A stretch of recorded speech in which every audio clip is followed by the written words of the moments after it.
Today we're continuing on our monk strap tutorials. In the past class we made the pattern.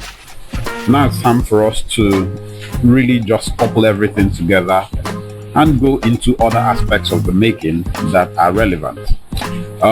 When we made the pattern, I talked about the dovetail.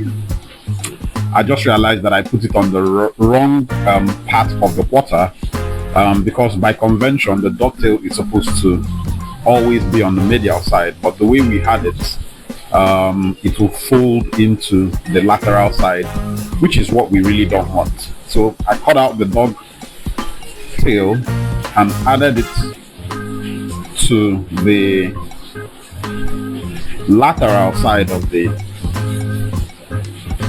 monk strap quarter, so that it will fold into the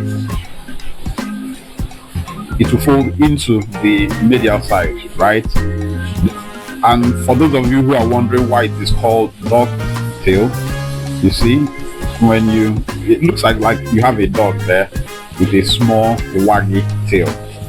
So let's go ahead and mark out all of the pattern pieces on our leather. I'm using this slightly nude milk chocolate leather. Then we go into the very next step, which is of course skiving. Like I always say to people, skiving is a very important aspect of shoemaking. There's no easy way of teaching skiving. You just have to try it out for yourself and just get a hang of it. If you commit yourself to practicing skiving, learning how to sharpen your knife, learning how to skive by hand, you will get good at it in no time. It took me about a month to master the art, and that is exactly what I recommend. Of course, you could buy a skiving machine, but it always pays to know how to do it by hand. I personally don't own a skiving machine at the moment. I would love to, but my needs haven't gotten to that point just yet. So you see that I skive and strop. Once it looks like it is getting a little bit difficult to cut through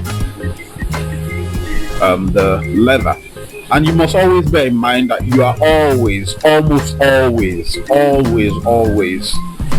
skiving at the flesh side of your leather, and what you're trying to do is to avoid cutting holes into your leather. So you do a very thin slice on the flesh side, bevel down the edge of the leather, so that when you do join pieces of leather together, you have a seamless joint that bears no bulges whatsoever. So there we are, almost done with the skiving of both legs of the pair. I guess this will be the very last one.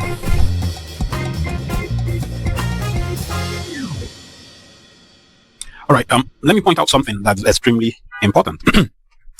Stretching of leather is actually very good for the purposes of lasting, right? You want the leather to stretch to, contour to the shape of the last.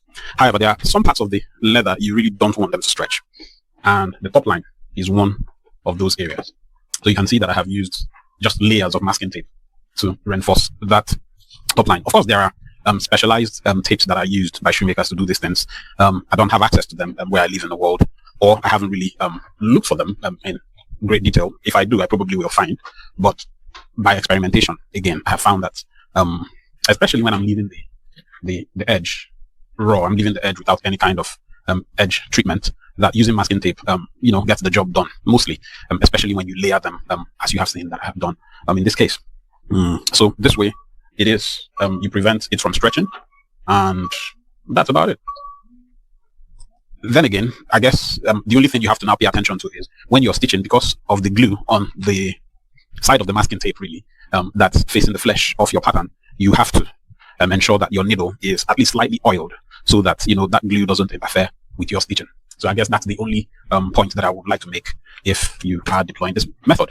And of course, I guess it would be the same if you were using any other kind of tape that has adhesive to it, and not particularly masking tape. The lining will be in two parts.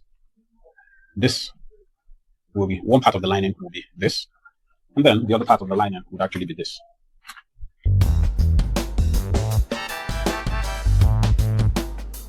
Would be like that. So plain, but that is how it is going to be.